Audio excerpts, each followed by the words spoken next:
ഇതാരാ അവിടെ കൊണ്ടുവന്നേ? ആരാന്നറിയില്ല സാർ. ഞാൻ എത്തുന്നതിന് മുമ്പ് ഇവിടെ ആരോ കൊണ്ടുവന്ന് ഏൽപ്പിച്ചിട്ട് പോയതാ. ഒന്നും മനസ്സിലാകുന്നില്ല. ഒരു ടവറും കുറെ രൂപയും. സാറേ, ഇതിത്ര ആലോചിക്കാനൊന്നുമില്ല. 10-ാം തീയതി രാവിലെ സിറ്റിയിൽ ഏതെങ്കിലും ഒരു ടവർ ബോംബ് വെച്ച് തകർക്കുന്ന തന്നെ. അപ്പൊ നോട്ടിന്റെ ചിത്രോ? പിന്നെ പൈസ ചെലവാക്കാണ്ട് ബോംബ് കിട്ടോ? എത്ര പൈസയാലും സംഭവം നടത്തുന്ന തന്നെയാ. ഇതിപ്പോ ഏത് പോലീസുകാരനും മനസ്സിലാകുന്ന ഭാഷ അല്ലേ? എടോ, ഈ ടവറിന്റെ പടം ഉണ്ടെന്ന് കരുതി അത് ടവർ തന്നെയാണെന്നുണ്ടോ? അക്കാര്യത്തിൽ ചതിവുണ്ടാവില്ല. ഈ കള്ളന്മാര് പൊതുവെ സത്യസന്ധരായിരിക്കും. ഇയാൾ എവിടുന്ന് വന്നത്? നിങ്ങൾ എന്ത് മണ്ടത്തരമാണ് ഈ പറയുന്നത്? ഈ ടവറിന്റെ പടം കണ്ട ഉടനെ ഗോപുരം ചിട്ടി ഫണ്ട്സ് ആണ് കള്ളൻ ഉദ്ദേശിച്ചിരിക്കുന്നതെന്ന് നിങ്ങൾക്ക് എങ്ങനെ പറയാൻ തോന്നി? സർ, ടവറുമായി നേരിട്ട് ബന്ധമുള്ള ഒരു കാര്യമാണെങ്കിൽ ഇങ്ങനൊരു സൂചന വരില്ലല്ലോ. എന്തുകൊണ്ട് തന്നുകൂടാ? ലൂസി പറയാറുള്ളത് പോലെ കോമൺ സെൻസ് ഇല്ലാത്തവരാണ് ഇവിടെ പലരും. ഒരു കാര്യം ചെയ്യും, സിറ്റിയിലുള്ള എല്ലാ ടവറുകൾക്കും ശക്തമായ പോലീസ് കാവൽ ഏർപ്പെടുത്തണം. സർ, പറയുന്നത് അനുസരിക്കാൻ പഠിക്കണം ആദ്യം. പിന്നെ നിങ്ങൾക്ക് നിർബന്ധമാണെങ്കിൽ 2 പോലീസുകാരെ ആ ചിറ്റ് ഫണ്ട്സിന് ഒന്ന് നിർത്തിയേരെ. അതല്ല സർ. Don't confuse me.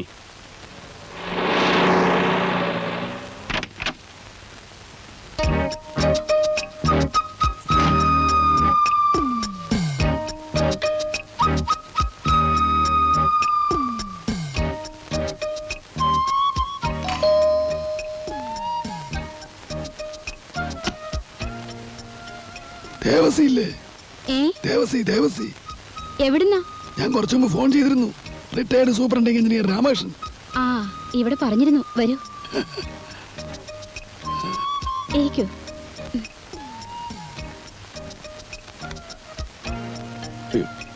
നമസ്കാരം. നേരിട്ട് കാണുന്ന ആദ്യമായിട്ടാണെങ്കിലും ധാരാളം കേട്ടിട്ടുണ്ട്. നമ്മളും കേട്ടിട്ടുണ്ടെന്നാ തോന്നണേ. റിട്ടയർ ചെയ്യുമ്പോ രാമസാർ എവിടെയായിരുന്നു? കണ്ണൂരായിരുന്നു.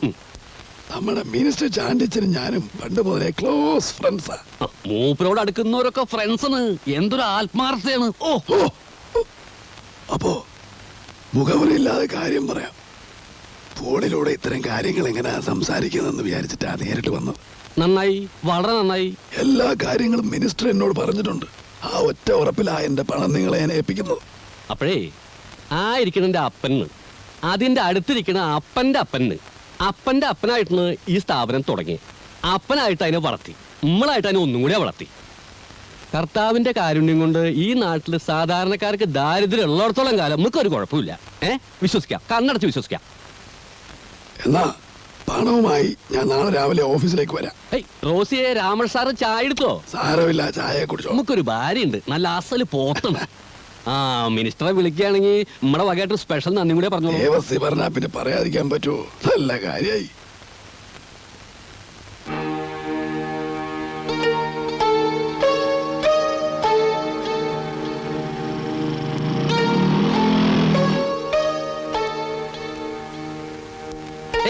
ഈ പോലീസുകാർക്ക് വേറെ പണിയില്ല. ബാങ്ക് കൊള്ളടിക്കാൻ പോണ്ട് പറഞ്ഞിട്ട് കാലത്ത് തൊട്ട് നിപ്പണ് പൂമക്കത്ത് കിട്ടിന്റെ അത്രേ. നമ്മളിത് എത്ര കണ്ടതാണ്. വിമാനത്തിലും തീവണ്ടിയിലൊക്കെ ബോംബ് ഉണ്ട് എന്ന് പറഞ്ഞിട്ട് മനുഷ്യന്മാരെ പേടിപ്പിക്കാറുണ്ടല്ലോ. എന്നിട്ടൊരു ഓലപ്പട കൂടി പൊട്ടുന്നില്ല. എന്റെ സംശയം അതല്ല ദേവസ്വം. എന്തുകൊണ്ട്? ആ ഇൻസ്പെക്ടർക്ക് 2 എല്ല് കൂടുതലാ. ഇവിടെ പലരും വരുന്ന സ്ഥലമല്ലേ, അവരാരൊക്കെയാണെന്ന് അറിയാനുള്ള വേലയായിരിക്കും. അതായുള്ള മനസ്സിലിരിക്കുള്ളൂ. എന്നാലും അത്താഴം മുടക്കാൻ നീർക്കോലി പോരെ? അത്താഴം മുടക്കാൻ അങ്ങോട്ട് വരട്ടെ. എടോ, ഈ കേരളം എന്ന് പറഞ്ഞത് ഈ സിറ്റിയിൽ മാത്രം ഒതുങ്ങണമല്ല. ഇവിടെ ഉള്ളവരുടെയൊക്കെ ഹെഡ് ഓഫീസ് തെക്കാണ്. അവിടെ ഉണ്ട് ദേവസ്വക്കുട്ടിക്ക് ഇഷ്ടം പോലെ സേവകന്മാര്. ആനയെ പേടിച്ചിട്ടില്ല, പിന്നെയാണ് ആനപ്പിണ്ടം. അതൊക്കെ ചേട്ടന്റെ കാര്യം. പിന്നെ ഇന്ന് രാത്രി ഞാൻ കണ്ണൂർക്ക് പോകും. നാളെ അവിടെ ലേലമാ. പണത്തിന് എന്തെങ്കിലും ആവശ്യം വന്നാ ബാക്കി പറയണ്ട. എടോ, തന്നെ ഇതുവരെ നമ്മൾ ബുദ്ധിമുട്ടിച്ചിണ്ടാ? അതില്ല, എങ്കിലും കരുതിയിലും കൂടുതൽ വരാൻ സാധ്യതയുണ്ട്. ആ അമ്പലക്കാടൻ എന്നെ അബ്കാരി രംഗത്ത് തന്നെ തട്ടാൻ നോക്കിയിരിക്കുക. അതൊന്നും ഇല്ലാന്നേ. അമ്പലക്കാരന്റെ വഴി, രവിക്ക് രവിയുടെ വഴി, അത്രേ ഉള്ളൂ. ഉദാഹരണമോ അത് വലിയ ശല്യായില്ലോ നേരെ വിളിച്ചപ്പോ. ഹലോ, ഞാൻ അവിടെ എന്തെങ്കിലും കുഴപ്പമുണ്ടോ? ചുറ്റും പോലീസൊക്കെ നിൽക്കുന്നുണ്ടല്ലോ. ഈ പോലീസുകാർക്ക് വട്ടണ്. സാർ അതൊന്നും നോക്കണ്ട, അങ്ങോട്ട് പോന്നോളോ. അല്ല, പ്രശ്നം എന്തെങ്കിലും ഉണ്ടെങ്കിൽ പിന്നീട് എപ്പോഴെങ്കിലും ആവാം. ഒരു പ്രശ്നമില്ലെന്നേ. ഓരോ കാര്യത്തിനും ഓരോ സമയമുണ്ട്. അത് അപ്പനായിട്ട് പഠിപ്പിച്ചിട്ടുള്ളതാണ്. ഇപ്പൊ ചെയ്യേണ്ടത് ഇപ്പോ, പിന്നെ ചെയ്യേണ്ടത് പിന്നെ. ശരിയാ, വളരെ ശരിയാ. ഞാനിപ്പോ എത്താം.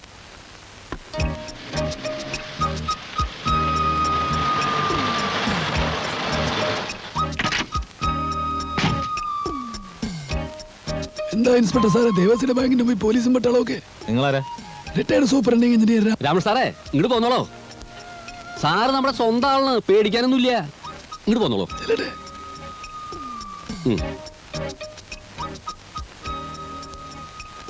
വന്നോളൂ വന്നോളൂന്നേ. ഇവറ്റകളെ കൊണ്ട് തോറ്റൂന്നേ. കാലത്ത് തൊട്ട് വന്ന് നിൽക്കണം നിപ്പാണ്. ഈ പോലീസിന് ഇത്ര ബുദ്ധിയില്ലേ? ബുദ്ധിയില്ലാത്തോണ്ടല്ല, ചിലപ്പോ അവരുടെ കണക്കൂട്ടില് തെറ്റും. അതാണ് അതാണ്. വന്നോളൂ. എല്ലാം നമ്പർ 20 ആണല്ലോ. അതെ, ഇവിടത്തെ ഒരു പതിവിന്റെ എല്ലാ മാസവും 1-ാം തീയതിയാണ്. അറിയാം, ഒക്കെ മിനിസ്റ്റർ പറഞ്ഞിട്ടുണ്ട്. ആ പെട്ടി തിരിച്ചു വേണം. അതിനെന്താണ്, ഈ ക്യാഷിന്റെ കാര്യമൊക്കെ നമ്മൾ തന്നെ കൈകാര്യം ചെയ്യുക. അപ്പനുള്ള കാലത്ത് തന്നെ അങ്ങനെയാണ്.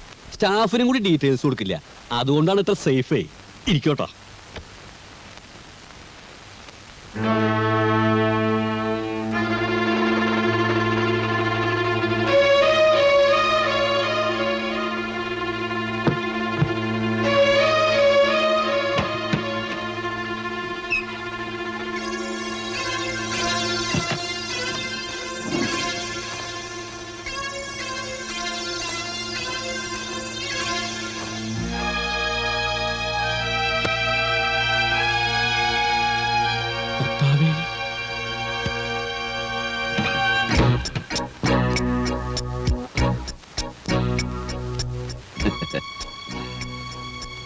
ഒരുപാട് പേര് ഒരു നേരത്തെ ആഹാരത്തിന് പോലും ബുദ്ധിമുട്ടുമ്പോൾ ഇവിടെ ഇത്രയും കള്ളപ്പണം പൂഴ്ത്തി വയ്ക്കുന്നത് തെറ്റല്ലേ ദേവസി?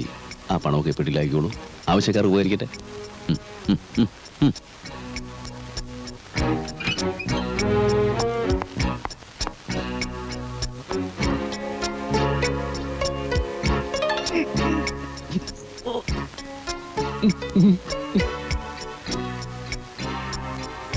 പുറത്ത് പോലീസ് ഉണ്ടെന്ന് വിചാരിച്ച് ബഹളം വയ്ക്കാൻ നിന്ന നഷ്ടം എനിക്കല്ല, തനിക്കാ.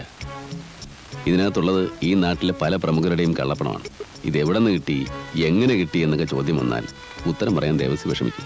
അതുകൊണ്ട് ആലോചിച്ച് തീരുമാനമെടുക്കും. ദാ ഇതിവിടെ ഇരിക്കട്ടെ, ഒരു ധൈര്യത്തിന്. കുട്ടികളില്ലേ വീട്ടില്, കളിക്കാൻ കൊടുക്കാം. കളിത്തോക്ക പോട്ടെ. വരട്ടെ സാറേ. പോലീസുകാരുടെ ഓരോ കഷ്ടപ്പാടേ.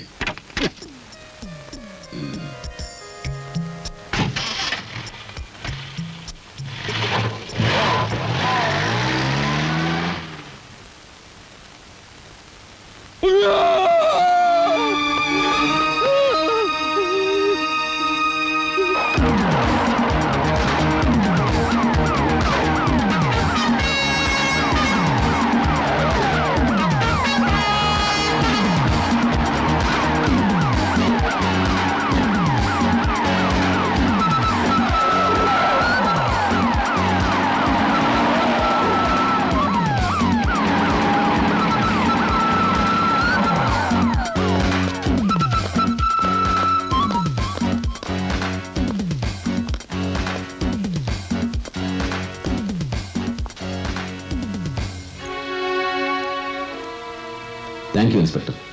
ഈ കാർ ഞാൻ റെയിൽവേ സ്റ്റേഷനിൽ നിന്ന് എടുത്തതാണ്. ഇത് അവിടെ തന്നെ എത്തിച്ച ഉപകാരം.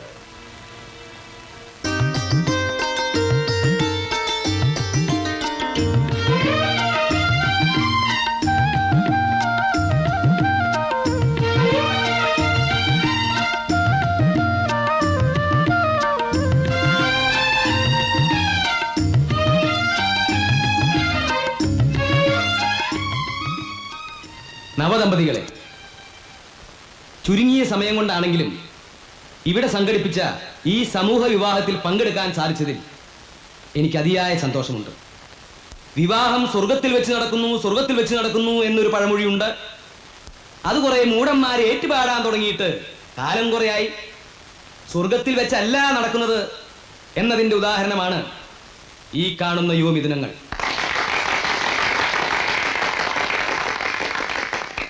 ഞാൻ ഇതിന്റെ സംഘാടകരോട് അന്വേഷിച്ചു, ആരാണ് ഈ യുവമിഥുനങ്ങൾക്ക് സ്വർണ്ണാഭരണങ്ങളും പുടവകളും സംഭാവന നൽകിയെന്ന്.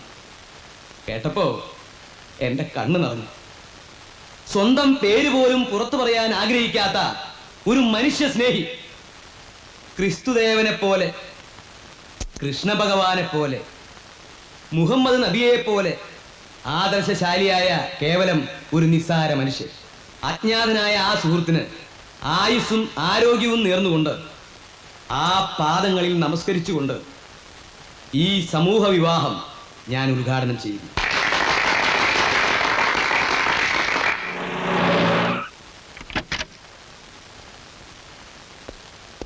നമസ്കാരം സർ. സാർ സാറിന് തരാൻ വേണ്ടി ഇപ്പൊ ഒരാൾ കൊണ്ട് തന്നാ. ഇത് ബോംബൊന്നും അല്ലല്ലോ.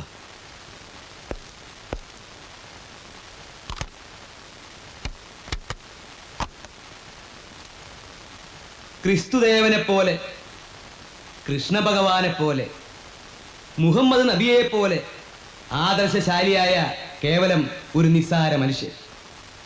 അജ്ഞാതനായ ആ സുഹൃത്തിന് ആയുസ്സും ആരോഗ്യവും നേർന്നുകൊണ്ട് ആ പാദങ്ങളിൽ നമസ്കരിച്ചുകൊണ്ട് ഈ സമൂഹ വിവാഹം ഞാൻ ഉദ്ഘാടനം ചെയ്യുന്നു. ബഹുമാനപ്പെട്ട മന്ത്രി, നിങ്ങൾ ആയുസ്സും ആരോഗ്യം നേർന്നത് നിങ്ങൾക്ക് വേണ്ടി തന്നെയാണ്. നിങ്ങൾ പുകഴ്ത്തിയതും നമസ്കരിച്ചതും നിങ്ങളെ തന്നെയാണ്. നിങ്ങൾ ഗോപുരം ചിട്ടി ഫണ്ട്സിൽ നിക്ഷേപിച്ച കള്ളപ്പണം എടുത്താണ് ആ സമൂഹ വിവാഹത്തിന് സംഭാവന നൽകിയത്. കള്ളപ്പണത്തിനെതിരെ വാതോരാതെ പ്രസംഗിക്കുന്ന അല്ലയോ മന്ത്രി, നിങ്ങൾക്ക് സന്തോഷിക്കാം. നിങ്ങളുടെ പണം കുറെ പേർക്ക് ജീവിതം നൽകിയിരുന്നു.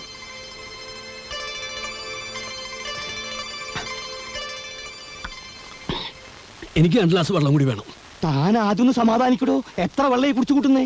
എങ്ങനെ സമാധാനിക്കാന്ന്? അപ്പൻ അപ്പാപ്പന്മാരായിട്ട് ഉണ്ടാക്കിയ പേര് നമ്മൾ കളഞ്ഞില്ലേ? എന്നാലും തനിക്കിങ്ങനെ പറ്റിയല്ലോ എന്ന് ആലോചിക്കുമ്പോഴാ. ഹേയ്, ഇങ്ങനെ പറ്റിയെന്ന് പറഞ്ഞാ ഇപ്പൊ നമ്മള് രണ്ടാളിങ്ങനെ നിൽക്കണു. നെയ്യെ എന്റെ പിന്നിൽ കൂടെ വന്നിട്ട് എന്റെ തല കൊയ്യെന്ന് വിശ്വസിക്കാൻ പറ്റുമോ?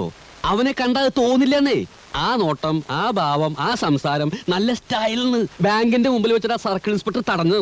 നമ്മൾ 2 കൈ നീട്ടി കൊണ്ടുവരണ്ടായി. ആ സർക്കിളിന് ഒതുക്കാൻ എന്തായാലും ഇത് ഉപകരിക്കും. ഈ സംഭവം വെച്ചുകൊണ്ട് ഞാൻ അയാളൊരു പാഠം പഠിപ്പിക്കും. വെള്ളം എനിക്ക് 2 ഗ്ലാസ് വെള്ളം കൂടി വേണം.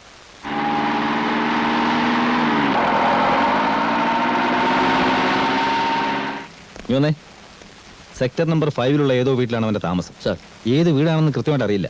അതുകൊണ്ട് ആ ഏരിയയിലുള്ള കംപ്ലീറ്റ് വീട് സെർച്ച് ചെയ്യണം. സാർ, ആരെങ്കിലും സംശയം തോന്നിയാൽ അവരെ പിടിച്ച് ക്വസ്റ്റ്യൻ ചെയ്യണം. എന്തെങ്കിലും വിവരം കിട്ടിയാൽ സ്റ്റേഷനിലേക്ക് വിളിച്ചു പറഞ്ഞു. Okay sir.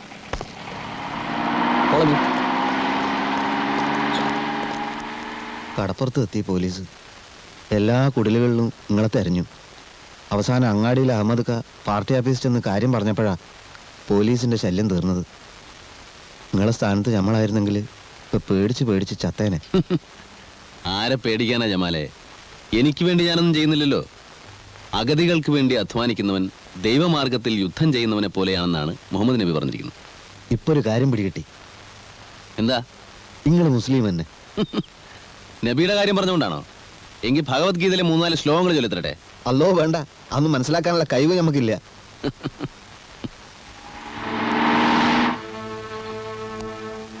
പോലീസ്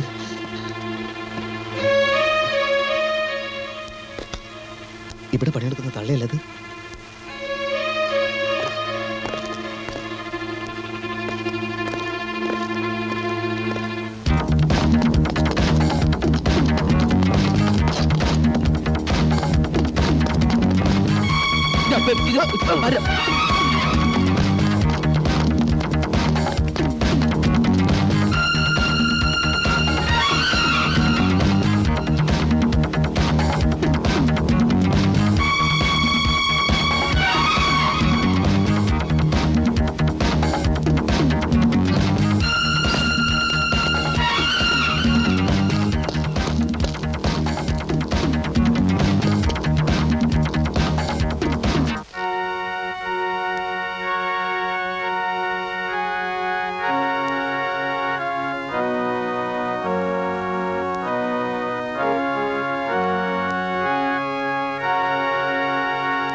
എടുത്തോട്ടോക്ക്